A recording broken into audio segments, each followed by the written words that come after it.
So, we are going to continue with our treatment of the energy equation or the development of an equation of change for a non-isothermal system.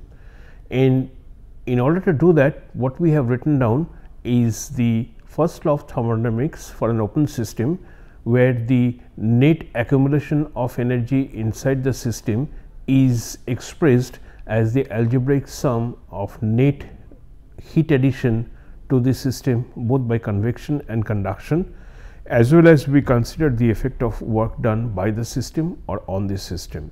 So, this is the equation which we have written for an open system, and I am going to continue evaluating each of these terms, considering that all in are at x, y and z faces. X face having an area equal to delta x, delta y, delta z. Y face has an area equal to delta x, delta z, and the z face is going to have area which is delta x times delta y. So, through all these faces, energy is going to come in by conduction and by convection. So, when we talk about convection, we simply have to multiply the area with the corresponding expression for corresponding component of velocity. So, if we have to find out what is the total energy that comes in by convection through the x face, I simply have to multiply the area of the x face with the velocity Vx, which is the component of velocity in the x direction, multiply that with rho to make it the mass flow rate, multiply it with Cp and delta T. So, that would essentially give me the total amount of convective heat being added to the control volume because of flow with a component of Vx through the x phase. So, we are going to do that, but before we let's first evaluate the left hand side of this equation, which is the rate of accumulation of internal and kinetic energy present in the system.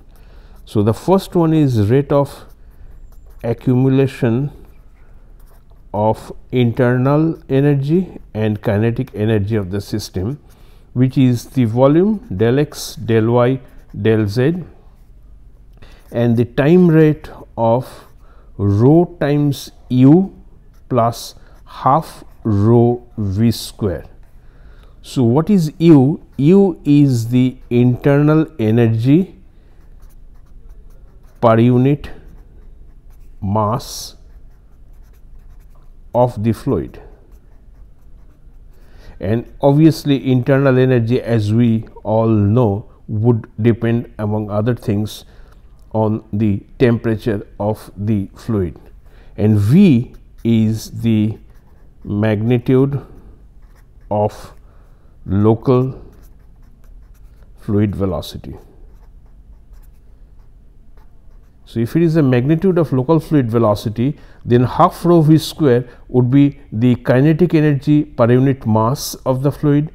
This kinetic energy is going to be the kinetic energy, and when you multiply this with del x, del y, del z, you simply get the time rate of change, time rate of accumulation of internal and kinetic energy present in the system. So, my left hand side of the equation is evaluated. So, when we talk about the next term, that is the rate of internal and kinetic energy in by convection and out by convection. So, now I am going to evaluate these two terms. So, the next step is rate of convection of internal energy and kinetic energy into the system, into the element that we have chosen of volume del x, del y, del z.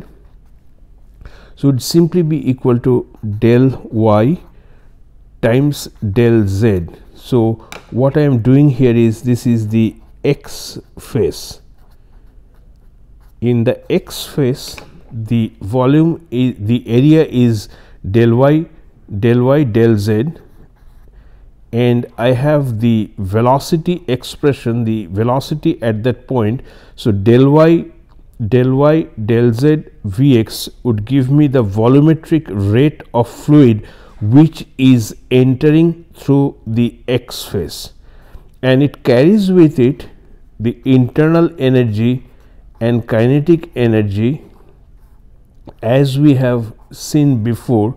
So, this is meter cube per second, this is kg per meter cube, and U is energy per unit mass. So, when you take all of them together, what you find out is the rate of energy, both the internal energy and kinetic energy that you are adding to the system because of flow, because of this Vx, which is the velocity through the x phase. Once again, just try to think, what is the area of the x phase, which is del y del z. What is the velocity through the x phase? That is Vx. So, del y del z times Vx would give you the volumetric rate of flow in the x direction through the x phase.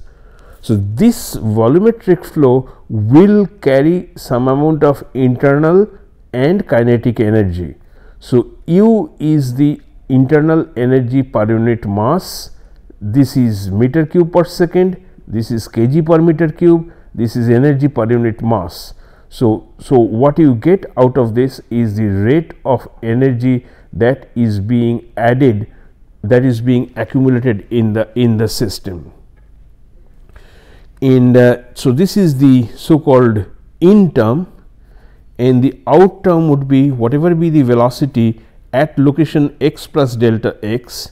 This is the out term, and then I simply also have rho u plus half rho u half rho v square, where everything is evaluated at x plus delta x.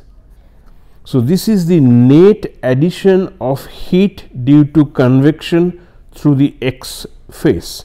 So, if this is the net addition of heat through the x phase, I can simply will be able to write what is the net addition. This is my y phase, and since we are talking about the y phase, the volume, the velocity component of velocity would be simply Vy, and this part will remain unchanged at y minus the same thing evaluated at y plus delta y. So, this would be the addition of heat by convection through the y phase, and I can write for the z phase as well, where the z phase, this velocity would simply be Vz, this part will remain same, and it would be Vz, this part will remain same except it is evaluated at z plus delta z. So, these terms together would be the rate of convection of internal and kinetic energy into the volume element. When you talk about conduction, net rate of energy in by conduction would simply be equal to the volume del y del z, the flow of energy by conduction in the x direction evaluated at x, minus the flux of conductive flow of energy or the conductive energy flux evaluated at x plus delta x, multiplied by the area of the x phase plus y phase having area del x del z. Here we are going to write the heat flux q y at y minus q y at y plus delta y, and so on. The other third missing term would be del x del y. This is the z phase, q z at z minus q z at z plus delta z. So, the moment you write one, you should be able to write the other two. So, the only remaining part is essentially the work done, which we have to, in this case, so we have evaluated the rate of accumulation of internal and kinetic energy, the net rate of heat addition by conduction. So, all these terms are evaluated except the work done by the system on the surrounding. So, the work done can be against two types of forces, against volumetric forces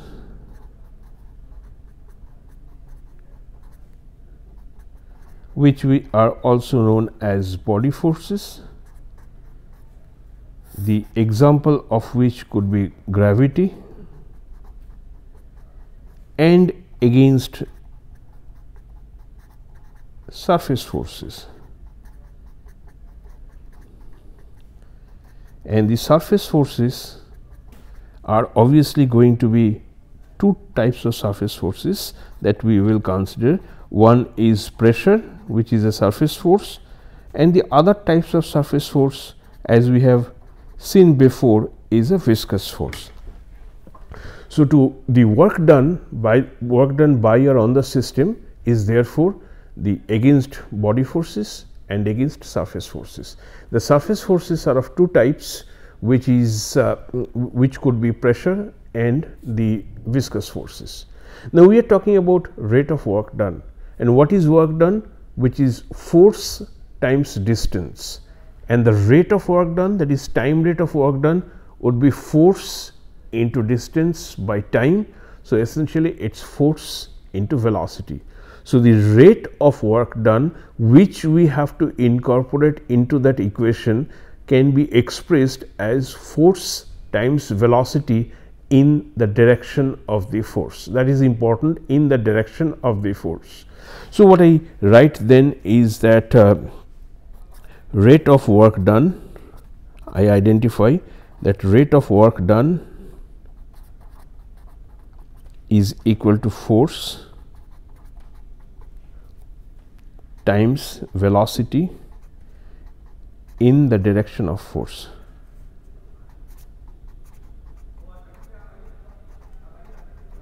And we are going to write this expression for gravity, for pressure, and for viscous. The gravity part is straightforward, the rate of doing work against gravitational forces. So, when we talk about gravitational forces, the rate of work done would simply be equals minus rho times del x del y del z times Vx Gx plus Vy Gy plus Vz Gz. So, this is essentially force times the velocity, and the minus sign is used because we the work is done against gravity, where V and G are opposed. So, the component of the force is multiplied, component of the force, because rho times del x del y del z is simply the mass. So, mass times Gx is the force in the x direction. So, force in the x direction is multiplied by the velocity in the x direction. Force in the y direction is multiplied by the velocity in the y direction. So, therefore, their product gives us the gravitational force, the work done against the gravitational force, or rather the rate of work done against gravitational force, which is given by this. When we again find out what is the rate of work done against static pressure, and the static pressure, I have to write what is the area on which I am going to evaluate the effect of this force due to static pressure, multiplied by rho Vx at x plus del x minus rho Vx at x. This is the net force due to static pressure multiplied by the component of velocity, sorry, this is P, pressure. So, this P is the pressure multiplied by the area. So, this is the force multiplied by the velocity in the direction of force, and this is going to give me the rate of work done against static pressure. So, this is for the x component, and I can similarly write for the y component, which is P V y at y minus P V y at y, and the third one is for the z face, P V z at z plus delta z minus P V z at z. So, these 6 terms together would give me the rate of work done against static pressure. What is going to be against viscous forces?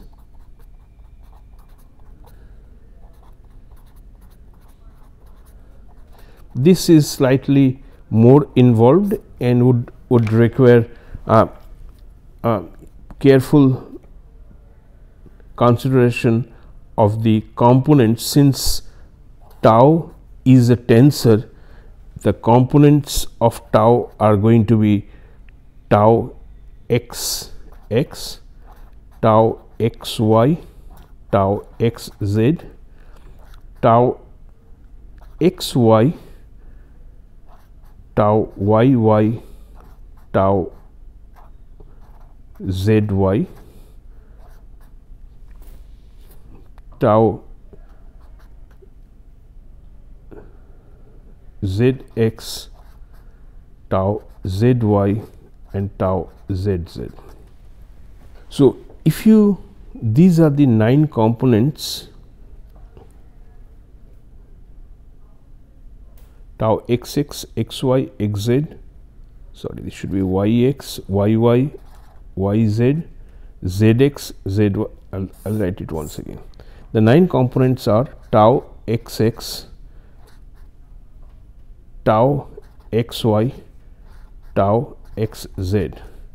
The y on the y face, what we are having is tau y x, tau y y, tau y z, tau z x, tau z y, and tau z z. These are the 9 components of the shear stress tensor. As I know that force, the work done against viscous forces would simply be force multiplied by velocity in the direction of the force. Now, when you see in this case, this is x component of momentum being transported in the x direction. So, this is nothing but the normal stress. This is y component of the momentum getting transported in the x direction, and z component of momentum being transported in the x direction. So, when the direction of momentum is the second subscript, this is the direction of momentum in these cases. So, these are also the directions of momentums. So, if we need to find out what is the work done against viscous forces, since all of them are acting on the x face, these 3 are to be the area on which they are acting is del y, del z. So, the area on which these forces, these shear stresses are acting is del y, del z. The area on which these shear stresses are acting is the y face. So, it is del x, del z. The area on which these 3 components of the shear stress tensor is acting would be del x, del y. I think it is clear, but I would still go through it once again. This is x momentum being carried in the x direction, y momentum in x direction, z momentum in x direction. So, all of them are acting on the x face, the x face having an area equal to delta y delta z. But similarly, all of them are acting on the y face which have area with areas as del x del z. All these three components act on the z direction and z face. So, the z face having area del x del y. Now, since we are talking about x component of momentum in this, the velocity would simply be equal to, in this specific case, would be Vx, which is the component of velocity in the direction of momentum change, in the direction of force. Similarly, for this case, the corresponding velocity component would be Vy, and for this the corresponding velocity component would be Vz, because we are talking about z momentum. So, the force is in the z direction. Therefore, in order to obtain the force due to shear, due to the component of shear, I need to multiply that with the velocity in order to obtain the work done, the rate of work done against viscous forces. So, first identify the three components of shear which are acting on the x face. Then we realize that the momentum, the force in the x and in the y and in the z direction. Since the forces are in the x, y and z direction, I must multiply that with the component of velocity in the x direction, component of velocity in the y direction and component of velocity in the z direction. When we come to this part, here again the deciding factor is x, that is the x component. So, I multiply it with Vx, I multiply this with Vy and I multiply this with Vz. So, these are the forces in three different directions due to the components of shear acting on the y face, and therefore, this is straightforward now. This is Vx, Vy and Vz. So, this is essentially giving me the total amount of force due to shear acting on all the three faces, all the faces of the assumed control volume. So, the rate, when we talk about the net rate, it would simply be delta y delta z tau xx Vx plus tau xy Vy plus tau xz Vz. This is one part evaluated at x plus delta x minus tau xx Vx plus all these terms evaluated at x. And similarly, I have two more terms for y and two more terms for the z direction. So, essentially the one which I have explained before. When you put, so now I have all the terms required to write the energy equation. I know the left hand side, what is the net rate of accumulation of internal and kinetic energy inside the system. The net rate by which energy is added, both internal and kinetic energy is added by conduction and by convection. And I also find out what is the net rate of work done by the system or on the system. The work is done against body forces, which is gravity, the expression for which we have written. It is also against pressure and against shear.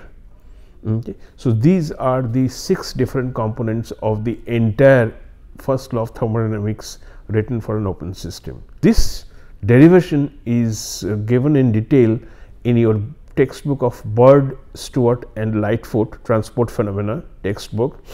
So, you can see the different each and every step in there, but I am not going to write all those steps. I have just given you the fundamental concepts, and with the fundamental concepts, after simplification you can write the energy equation in a more compact vector tensor notation. So, based on the concepts, I directly jump to the final result, and the in between steps no new concepts are involved. It is just an algebraic simplification of the complex expression that we have obtained, and subtraction of the mechanical energy equation from that total equation to obtain the more commonly used energy equation. So, once again I reiterate that I am not doing all these steps which are there in your textbook, but no new fundamental concepts are involved from the point where I identified all these terms to the point where the final equation is written. So, I am going to write the final energy equation for an open system.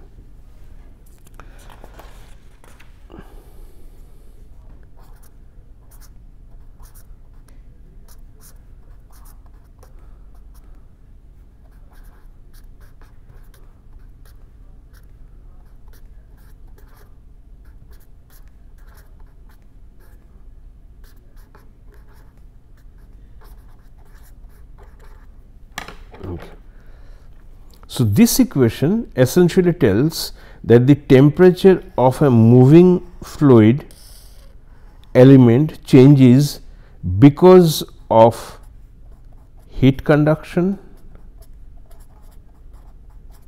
because of expansion effects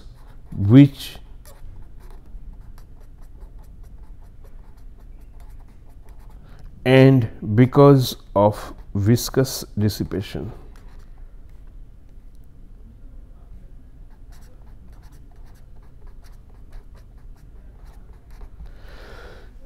Here this capital D refers to the substantial derivative, the one which we have seen before. So, the velocity of the fluid is embedded in this expression. So, if you expand this, you are going to have Vx times del t by del x plus Vy times del t del y and so on, multiplied by rho Cp times del temperature by del time plus all these terms in there. So, the convective effect is incorporated in the left hand side of this equation, where rho is the density, C is the heat capacity, and d dt is the substantial derivative of temperature. So, this is going to be this change is an effect of heat conduction, net heat conduction to the system, and you have identified this from your heat transfer study. So, this is nothing but when you add Fourier's law, when you incorporate Fourier's law. So, this for a Cartesian coordinate would simply be k times del to t by del x square plus del to t by del y square and del to t by del z square. This is the expansion effect, and this is important, which is known as the viscous dissipation. The expression for phi v can be found in your textbook for cylindrical systems, Cartesian coordinate systems, and for spherical systems. This is generally not important. I have discussed when viscous dissipation is important only when you have high speed flow through a narrow conduit of a viscous material. The effect of heat generation by liquid friction or viscous dissipation is important. So, only for those cases in which you have flow, high speed flow, maybe through a narrow conduit and of a material which is highly viscous, this phi v, the dissipation function, needs to be included in the energy equation. So, for all practical purposes, you do not need to consider the last term on the right hand side, that is the viscous dissipation term. And if there is a heat generation term, it simply can be added to the right hand side of the energy equation that I have written. So, this equation therefore is the most most common form, the most general form of the equation of energy, and some simplifications of this equation can be obtained. So, the simplifications that one would see, of this equation would consist of rho c d temperature by d time, and if you have a fluid where rho is not a function of t, if rho is not a function of t, then what you would get is simply the second term of this would be 0, and you have rho c is equal to k times del square t. There is no phi, no viscous dissipation, and there is no effect of temperature on density. So, if that is these two conditions are met, then what you get is this expression. So, on the left hand side you have the substantial derivative which includes the velocity. On the right hand side you only have the conductive flow, and if it is a heat generating system, you simply add q dot, which is heat generated per unit volume, to it. So, that is one way of that's one of the common forms of the energy equation that are used. And if you are applying it for a solid, then rho is usually a constant, and if rho is usually a constant and we can set velocity to be equal to 0, so it is simply going to be rho Cp d temperature by d time is equal to k del square t, and if you have a heat generation, you have a q dot in here, but since the velocity is not there, so for a solid, so what I can simply write then is del temperature by del time is equal to k del square t plus q dot. So, this is the same as the conduction equation that we have derived before. So, from the general energy equation, the special cases can be obtained, and in all these cases we have neglected phi, that is the viscous dissipation, which may be included in these equations for special cases where you have high speed flow of a viscous material through a narrow conduit, giving rise to large values of velocity gradient. So, the expressions of phi are there in your text, and you can also see the different forms. This is from your text of whatever I am teaching in this part is from Bird, Stewart and Lightfoot.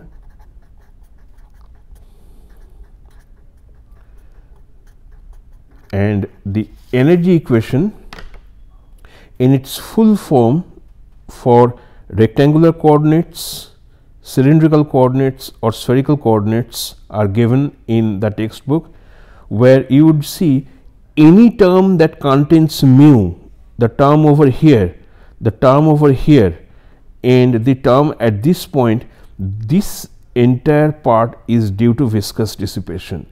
So, if for a system viscous dissipation is unimportant, you can simply drop this part of the energy equation. So, you are only dealing with these two combination of terms.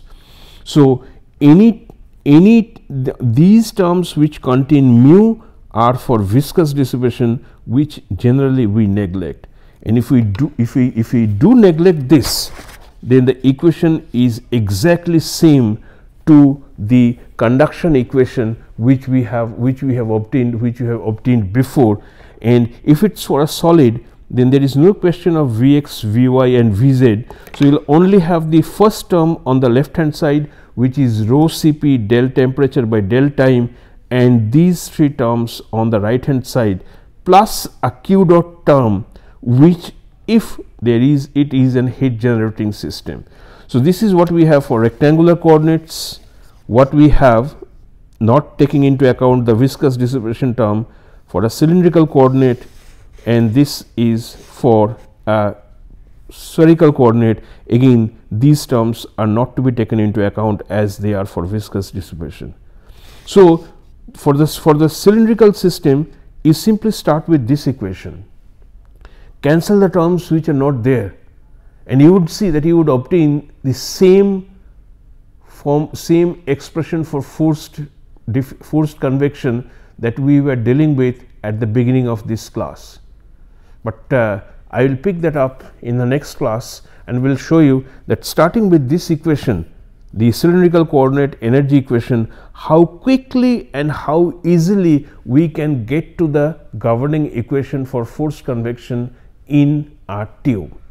And once we have this tool, the rest of the problems, at least coming to the or obtaining the governing equation would be easy. From the physical understanding of the problem, you should be able to write the boundary conditions, and then we have to see whether it is possible to obtain an analytic solution based on the form of the governing equation, or we have to take recourse of specialized solution techniques and or numerical techniques if that is required.